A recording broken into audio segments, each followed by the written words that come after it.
Hello and welcome to Mint Talk India. हम पढ़ रहे हैं आपके NCERT क्लास 7th मैथमेटिक्स का chapter number 1 integers and this is part 8 video, जिसमें हम एक्सरसाइज 1.4 के questions from question number 2 to question number 7 detail explanation के साथ सॉल्व करेंगे। इस चैप्टर के बाकी पार्ट्स की वीडियो लिंक्स आपको इसी वीडियो के नीचे डिस्क्रिप्शन बॉक्स में मिल जाएंगे, या फिर आप क्लास 7th मैथमेटिक्स का प्ले लिस्ट भी देख सकते हैं मिंट टॉक इंडिया चैनल में। But before we start today's class, here is a short introduction about me. So in our part 7 we have studied how do we divide integers, और उसके बाद question number 1 of exercise 1.4 हमने उसी part में solve कर लिया था। आगे चलते हैं और पढ़ते हैं question number 2। Here in question number 2 we have to verify that, verify का मतलब कि ये चीज़ कंडीशन सही है, आप पता कीजिए कि हम डिवीजन को इस तरीके से डिस्ट्रीब्यूटिव लॉ के हिसाब से नहीं लगा सकते। Let's revise what is distributive law. If any whole number a is multiplied with the sum of b plus C, तो उसे करने के दो तरीके हैं। या तो b प्लस सी को ऐड करके फिर a के साथ मल्टीप्लाई कर देंगे, या फिर a मल्टीप्लाई बाई b करेंगे, a मल्टीप्लाई बाई c करेंगे और फिर उन दोनों को ऐड कर लेंगे। But this distributive property holds true only in the case of multiplication over addition. यहाँ पे हमें क्वेश्चन में डिवीजन दिया हुआ है। That means if a is divided by the sum of b plus c, we have to add b plus c and then only हम a को divide कर सकते हैं उस सम से। यहाँ पे हम a डिवाइडेड बाई b और उसके बाद a डिवाइडेड बाई c करके फिर उन दोनों को ऐड करेंगे तो हमारा आंसर गलत आ जाता है। तो इसीलिए इन दोनों के बीच में ऐसे अनइक्वल का साइन लगा है and that only we have to verify. हमें चेक करना है। Here a is 12, b is -4 and c is 2। First, let us do a divided by the sum of b and c. That is 12 divided by -4 plus 2. Plus minus is minus, 4 minus 2 is 2 और बड़े वाले का sign हम लगाएंगे -2. 12 divided by -2, 2 1s are 2 and 2 6s are 12 and denominator का minus sign हमारे answer में लग जाएगा, that is -2. Now let's do a divided by b, a divided by c और फिर उन दोनों को ऐड करके देखते हैं क्या हमें -2 मिलता है। That is 12 divided by -4 and 12 divided by 2.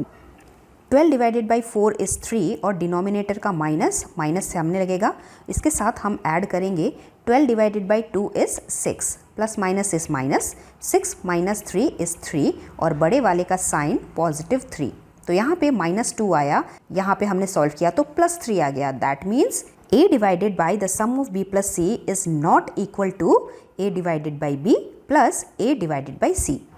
Let's do the second one. a is -10, b is 1 and c is 1. सबसे पहले हम a divided by the sum of b plus c करते हैं। That is -10 divided by 1 plus 1. -10 divided by 2 is 5 और numerator का minus sign answer में लगेगा, -5 is our answer. Let us check a divided by b और a divided by c को add करने से क्या -5 आता है। That is -10 divided by 1 and -10 divided by 1. -10 divided by 1 is -10 only और इसके साथ हम ऐड करेंगे एक और -10 which we will get here. Now plus minus is minus and after that minus is plus. 10 plus 10 is 20 along with the negative sign here. तो यहाँ पे हमें -20 मिला, ओरिजिनल आंसर तो -5 था। So hence we can say that left hand side is not equal to RHS, right hand side, and in the case of division हम distributive law नहीं लगा सकते। Let's do question number 3. Fill in the blanks. Number A is 369 divided by what is equal to 369 only. So any number when we are getting the same answer, obviously we are dividing by 1. Next is B, -75 divided by what will give us -1.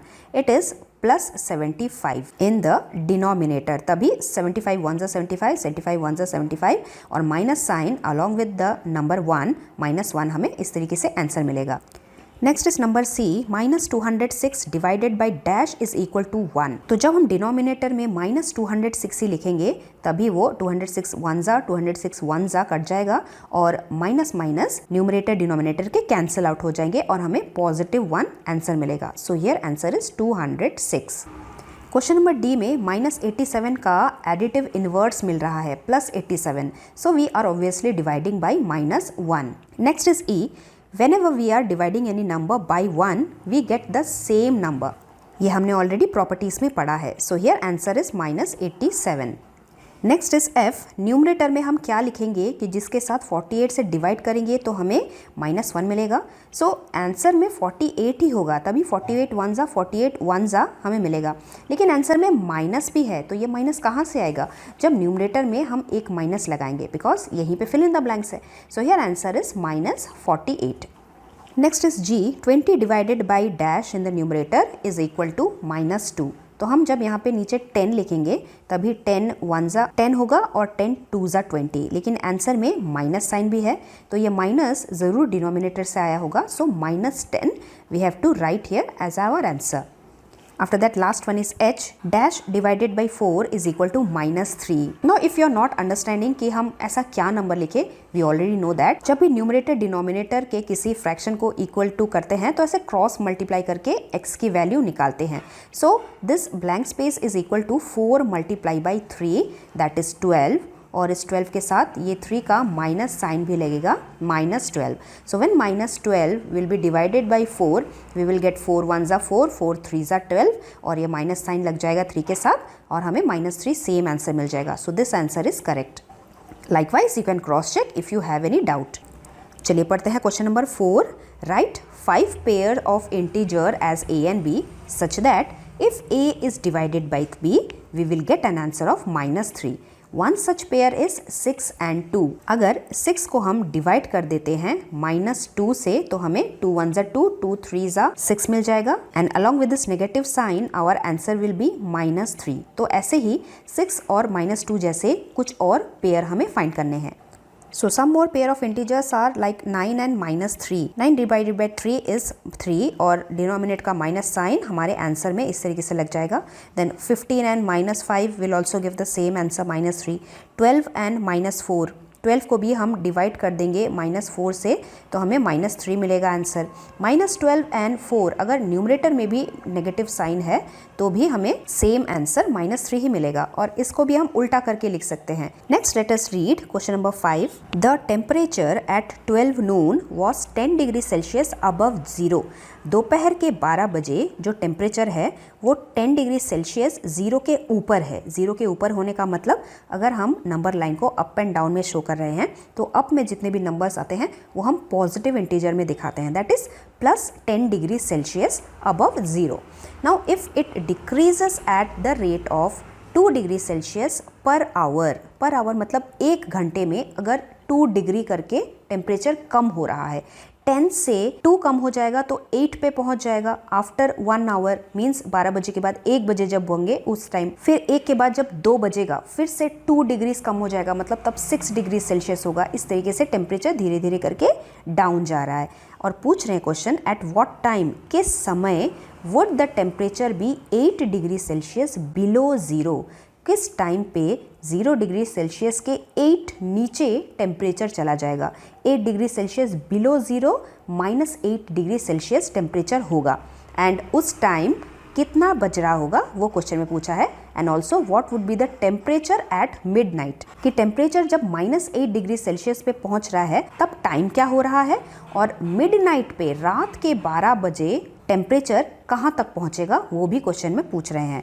So first statement temperature at 12 noon is +10 degree Celsius, और फिर हमें पता करना है कि +10 degree Celsius and -8 degree Celsius के बीच में कितना टेम्परेचर है, और यही temperature 2 degree Celsius per hour के हिसाब से कम हो रहा है, डिक्रीज हो रहा है।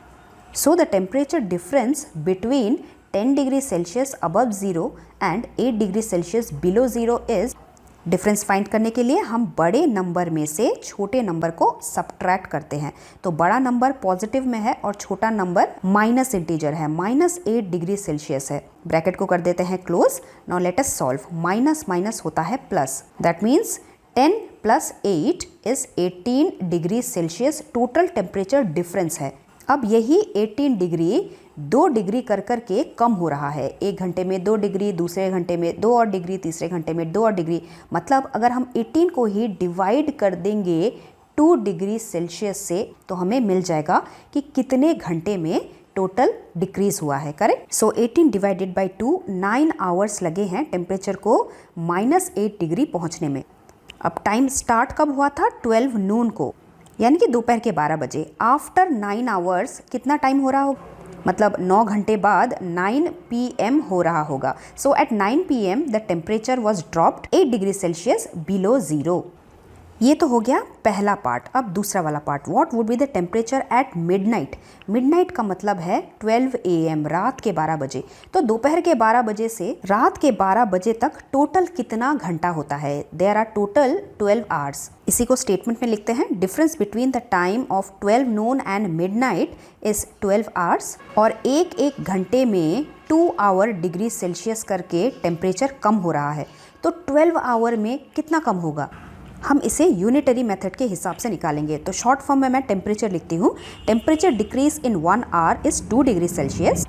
Temperature decrease in 12 hours will be 12 multiply by 2, that is 24 degree Celsius total decrease हुआ है, कम हुआ है। अब यहाँ पे बच्चे कंफ्यूज होके 24 को ही आंसर मत लिख देना। What would be the temperature at midnight पूछ रहे हैं, तो क्योंकि ये टोटल डिक्रीज है, temperature was decreased bye 24 degree.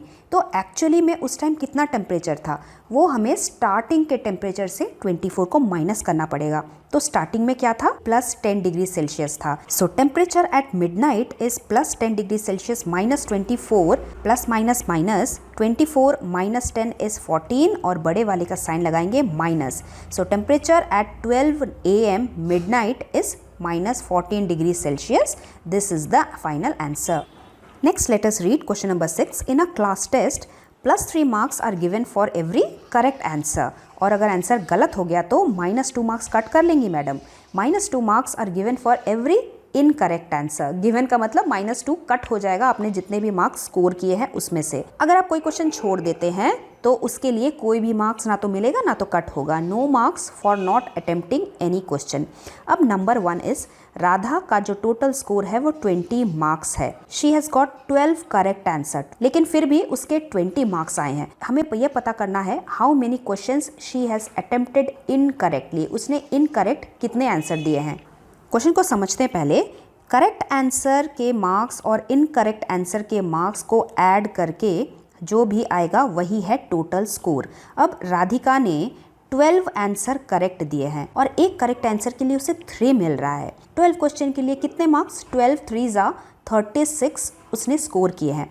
अब 36 में हमें कुछ ऐसा माइनस करना पड़ेगा जिससे कि उसका स्कोर कम होके 20 मिल जाए, क्योंकि फाइनल उसे 20 मार्क्स ही मिले हैं। तो यही चीज़ तो हमें निकालना है कि उसने इनकरेक्ट कितना दिया है। नाउ फॉर 1 इनकरेक्ट क्वेश्चन -2 हो रहा है, तो कितने क्वेश्चन वो इनकरेक्ट करेगी कि जिससे उसे टोटल स्कोर यहाँ पे हम लिखें।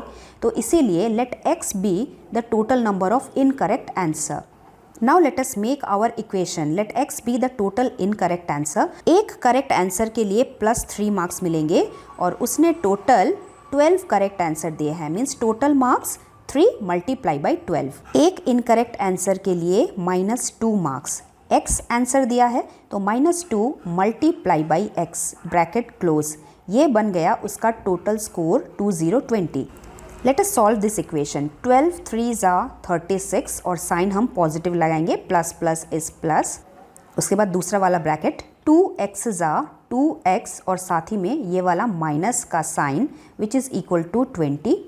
अब हमें x वेरिएबल निकालना है तो -2x को हम लेफ्ट हैंड साइड रहने देंगे और उसके बाद राइट हैंड साइड में इस 36 को लेके जाएंगे और लेफ्ट हैंड साइड से राइट हैंड साइड जाता है तो साइन चेंज हो जाता है, दैट इज -36। 20 - 36 इज 16 और बड़े वाले का साइन है minus which is equal to -2x। अब हम x की वैल्यू निकाल सकते हैं। सो 2 1 ज़ा 2 2 8 ज़ा 16 and minus minus cancel numerator denominator का, तो x हो गया 8।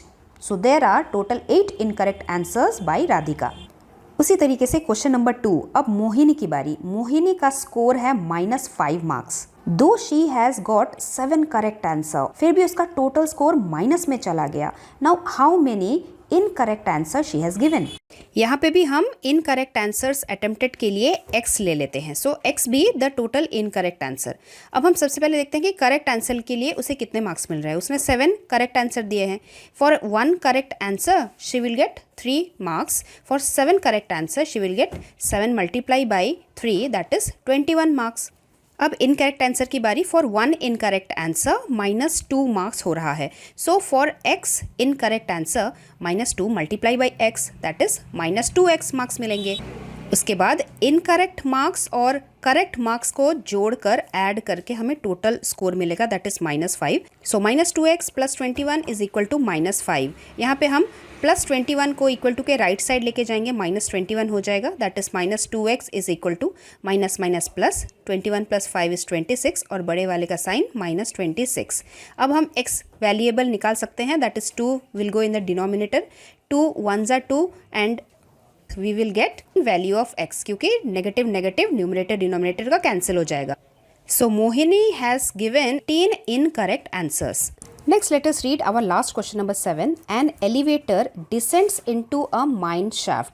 एक एलिवेटर है, एलिवेटर मतलब एक लिफ्ट जैसा कोई चीज़ है जो नीचे उतर रहा है। डिसेंड होने का मतलब नीचे की तरफ आ रहा है, into a mine shaft at a rate of 6 metre per minute, मतलब 1 मिनट में 6 मीटर नीचे उतर रहा है। If the descent starts from 10 metre above the ground level, ground level के 10 मीटर ऊपर से अगर उसका डिसेंट स्टार्ट हो रहा है, then how long it will take to reach -350 metre.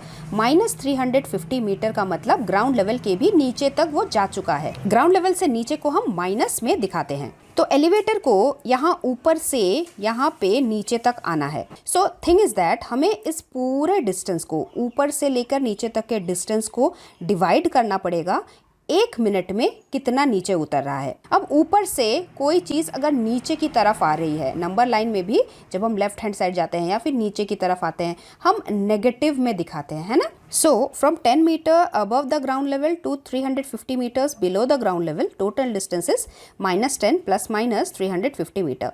Plus minus is minus, again minus minus is plus, 350 + 10 is 360 और बड़े नंबर का sign negative, that is -360 metre total distance cover करना पड़ रहा है एलिवेटर को। Now the elevator is descending at the rate of 6 metre per minute, मतलब 6 metre में नीचे उतरने में उन्हें 1 मिनट लग रहा है।